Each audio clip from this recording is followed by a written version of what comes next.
All right, this video is actually going to be released after you learn the Boom Boom Chuck Tick beats. It's going to be a big part of your life for a little while, and you're going to, by now it's been a big part of your life, and you've learned to coordinate your foot going down while the tip of your stick goes up while playing a beat. Congratulations, man, that's cool. And you've learned to play with the metronome. And when I told you it's a radical metronome, I really didn't make it clear that I think it's also an exceptional thing, and that's why I built it. And I built it based on a really powerful experience I had in Boston with doing gradual speed up, gradual slow down, and how doing that made my tempos really solid. And I wasn't playing a solid tempo when I was doing it, so obviously. So you got that started. And you've learned to work with the metronome, and you're starting to see how that system works. The next beats won't be so broken out. The next beats will, you'll learn it on the left hand, and then you'll learn it on the right hand for a little while, and then you'll just start switching back and forth. You won't go all the way up to 120 on the left, 120 on the right. You'll go up switching back and forth. And then drum fills we'll put in right after that. So it's just going to climb up a lot faster, to getting done with each beat. And that's it. So I wanted to reward you with telling you the origin story of Boom Boom Chuck Tick. My father invented it when I was a 9-year-old. Yeah, I was 9. It was January or so of 1970, and my dad bought me the drum set that this drum came from. It was Champagne Sparkle, and I stripped the laminate off of it, the Champagne Sparkle off, so it was just wood, and commissioned a friend of mine I went to college with. I went to Tufts University and got 2 degrees there, neither of which are music. I grew up in a super musical family. My dad was a professor at Utah State University, and he taught composition, music composition, music theory, jazz history, and 2 big bands, 2 jazz ensembles. So he taught 5 days a week on the jazz ensembles, and he also taught private jazz flute lessons, private jazz piano lessons, standard concert saxophone, and jazz saxophone lessons, and mixes of those. So, Dad got me this drum set because he'd been at a jazz festival in Las Vegas. And it was a college jazz festival, if I can remember right. And one of the bands there wasn't a college band. They were elementary school kids. And they were terrific. And when Dad saw that, and my mom and Dad saw the drummer, they were like, Ned needs this. And I'll upload another video on why my parents decided to make me play drums. But I'm really grateful that they did. And I'll do that video sometime. But let's rip through this one because Boom Boom Chuck Tick, you've earned this. So let me change the scene a little here. So when they got back, my dad, who had been taking me to some of his gigs and letting me sit next to his drummer, John Boyce, who played a blue sparkle Ludwig set that would just light up with the stage lights. It was amazing. And just overstimulating to a 9-year-old. It was just amazing. And I'll tell you about that some other time, but his drummer had let me take the drum set into the house because he was storing them in my dad's station wagon with the PA. So he'd let me take the drums into the house and set them up on Sunday and play them till their next gig on Thursday or Friday. And take them down, put them back in the car. And, oh my God, they smelled like professional music. They smelled just like speakers that, would come and stay in the house sometimes when it was really cold outside. So they weren't out in the station wagon in those nights. And they just had a strong smell. If you got too close to smelling, your eyes would water.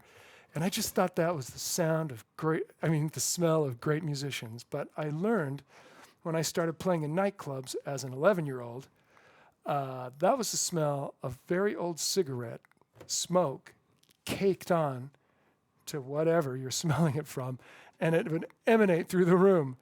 And I don't even remember what, I can kind of imagine that gummy cigarette smoke smell, that it's not like fresh cigarette smoke, obviously, but I can kind of imagine what it smelled like, but I haven't smelled it in a million years. I haven't been in a single bar where they allowed smoking.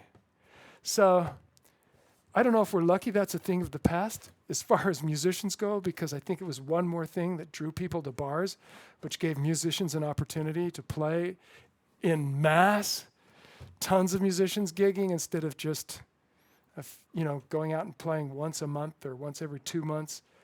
We used to play 4 or 5 times a week in a local community for all sorts of things. So it's really, really fun.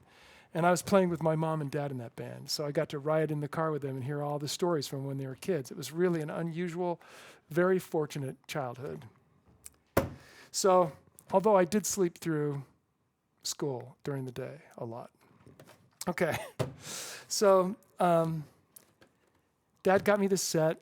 I set it up in my bedroom. Champagne sparkle just was like eye-rippingly bright if you had the sunlight coming into it. In fact, I was really shocked when I saw it when we went to buy it used from this guy's house. It was a 1960 Ludwig. I knew that because I could look inside the shell and there was a little rubber stamp, September 1960, inside all the drums. So I'm not like a great collector. I mean, if I had a Slingerland Radio King, I wouldn't do anything to modify it, if possible. I mean, I would carefully take care of that. But my drum set, which had rolled down staircases and stuff like that, and frozen in the car in the winter and burned in the car in the summer, and that I played a million gigs on and all that stuff, I was happy to take off its ruined vinyl and contract my friend Hendrik Gideons in Boston, who teaches at art school there. I think he even teaches music and recording music classes at that art school, or maybe he teaches at a couple of art schools. But anyway, check that out. He painted the whole drum set like this, and I got invited to an art show just after this was finished, and I was off playing a gig somewhere, and a guy came up to me and was like, "Hey, this is going to sound crazy, but I got to invite you to enter your drum set into a painted musical instrument competition." And so I did, and I won honorable mention, and the guys who won the whole thing were P-Funk, and their painted keyboards and all that other stuff. So, okay, side note, pretty funny. Okay, so I have you ever heard of an art show that's painted musical instruments? I hadn't even heard of people painting their drums before. So, but then, I don't know. I didn't even know P-Funk painted their instruments. So, it was set up there, and I would, after I'd get off the bus at the stop right outside my house, I would invite Linda and Lizelle to come and sneak through the window of my bedroom, into my bedroom where my drums were, and we would play the drums together. And I'd sit down and be like, "Okay, does this sound like a drummer? Do I sound like does this sound cool to you?" And I'd play clunkety-clunk around the drums. And then Linda or Lizelle would say, "Not really. Let me show you what I think should happen." And they'd pick up the sticks and play, take their turns. It was pretty fun. And I think Dad came home while they were there or after they just left out the window. And remember, I was 4th grade, they were 5th graders. Okay, so Dad came in and he had a Beatles album, Sgt. Pepper's Lonely Hearts Club Band, which was a huge hit album, and it was a masterpiece. And he took the vinyl out, put it on my record player, and put the needle on, Sgt. Pepper's Lonely Hearts Club Band, the song. And I was really struck by that song. It had an emotional impact on me. It was about this guy who led a marching band. I just imagine it was a community band that would practice in the park. And they'd be out there on Sundays playing. And there's some clapping and some sounds you would hear if you were at a circus or something too in the recording. And you know, it was very melancholy to me, even though it was this driven rock song. And the beat in it was often boom, boom, chuck, tick, boom, boom, chuck, tick. But, you know, Dad was like, so, can you hear the beat? Can you hear what the drummer's doing? His name's Ringo. And I was like, you know, I couldn't tell if I was hearing a tambourine or a hi-hat. And I couldn't tell if I was hearing bass guitar. I don't know if I could have, I probably could have elucidated that I was hearing bass guitar and maybe bass drum and maybe tom-tom, like Tom 3. This is a classic 16-inch Tom 3. Got another Tom 3 right here. And I couldn't tell, I couldn't separate the instruments in my ear, in my mind's ear. And Dad said, all right, well, why don't you just try to sit down at the drums and feel it, you know? So I sat down, put the needle back down, and it starts out. And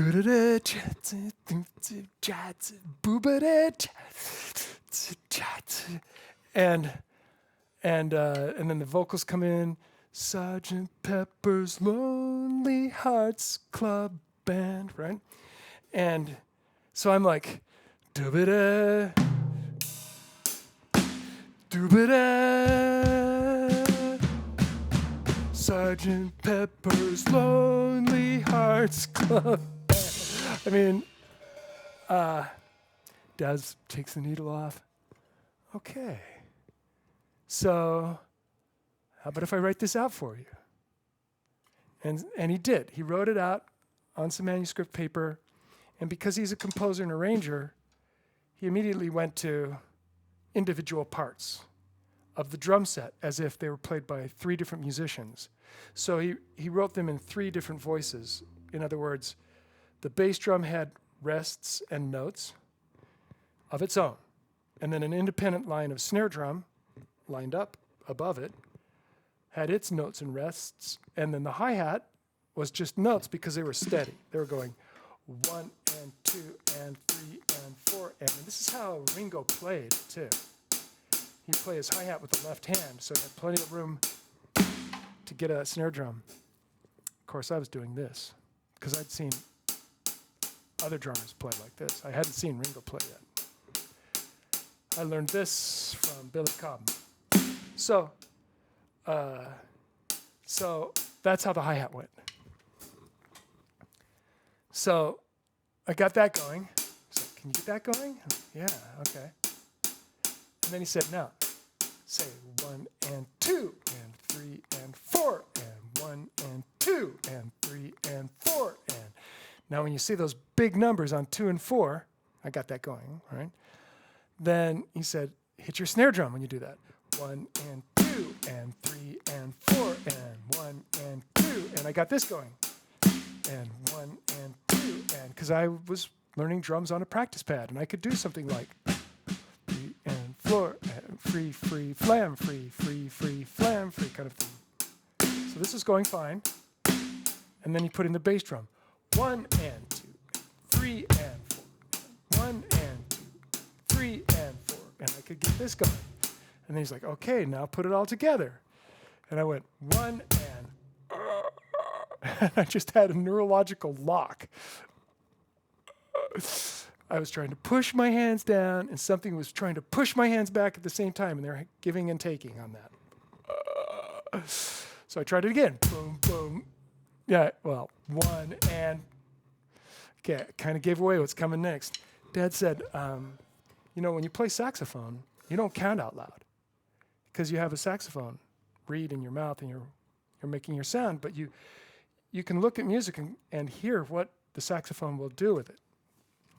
And he said, what if we looked at this differently and you thought of the sounds, like a sax player can sing their part. So why don't we get some things here that you can use as sounds, like what kind of sound for the bass drum? And I was like, thud, thud. He's like, okay. And the hi-hat. I couldn't think of it. He said, how about tick, tick? And then snare drum, how about chuck? He said, chuck, chuck. So I was like, thud, tick, chuck. And he said, instead of your bass drum, which goes kuh, kuh, like that, going thud, thud, like that, why don't you have it boom? And I love that. Boom. You know, it's like an explosion. So boom, tick, chuck, like that kind of a sound. So, okay. Then he sat down and said, let me try that. Just see what happens. And he goes, he's crossed, right?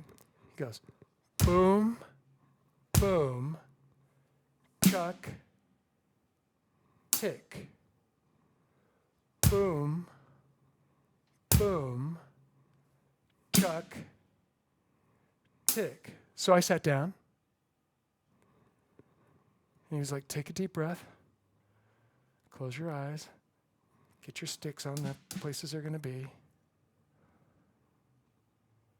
Now say, boom, boom, chuck, tick. So I went, boom, boom, chuck, tick. And he's like, no. Show me how slow you can go. All right. Take a deep breath.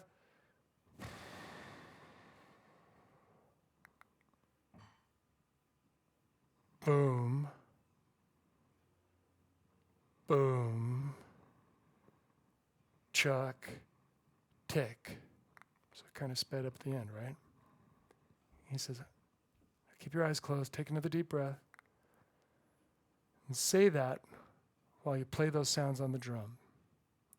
So I went. He's like, okay, go slow. Boom. Think about it. What's next? Boom. And remember, chuck was going to be these two. Chuck. Tick.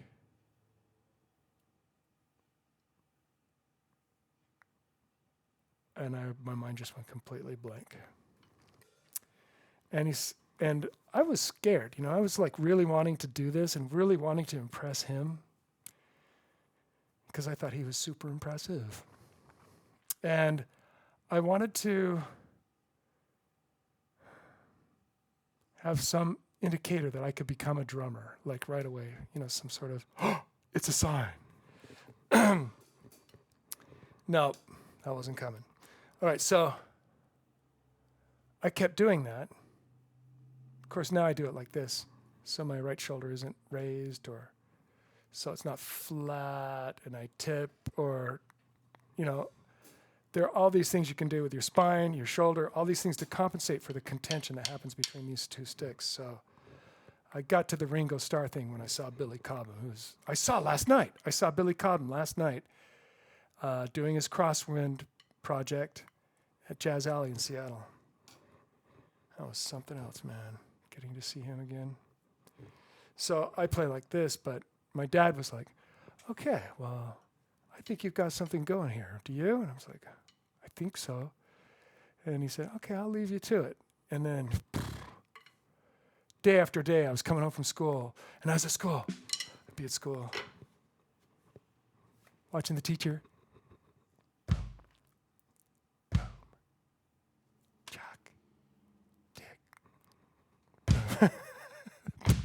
So, yep, here I am, doing that every day. And about a week later, I invited Lizelle and Linda back. Said, I've been working on a Beatles beat. You know, really? Yeah, can you come in? Well, we don't have much time. Just a sec, come on in. So they came in, I sat down, and I was like, boom, boom, chuck, tick, boom, boom, chuck, tick, boom, boom, chuck, tick, boom, boom, chuck, tick, boom, boom, chuck, tick, boom, chuck, tick. And all of a sudden I realized, Linda and Lizelle were doing this. They were moving. And that was like, you know, like the electricity that went through me. I had made someone move. That's your boom, boom, chuck, tick story. I'm so glad you listened to it. What, 20 minutes long? What is it? Yep, 20 minutes, 32 seconds. If you're here till now, man, you've got a heart of gold. Thank you. Bye-bye.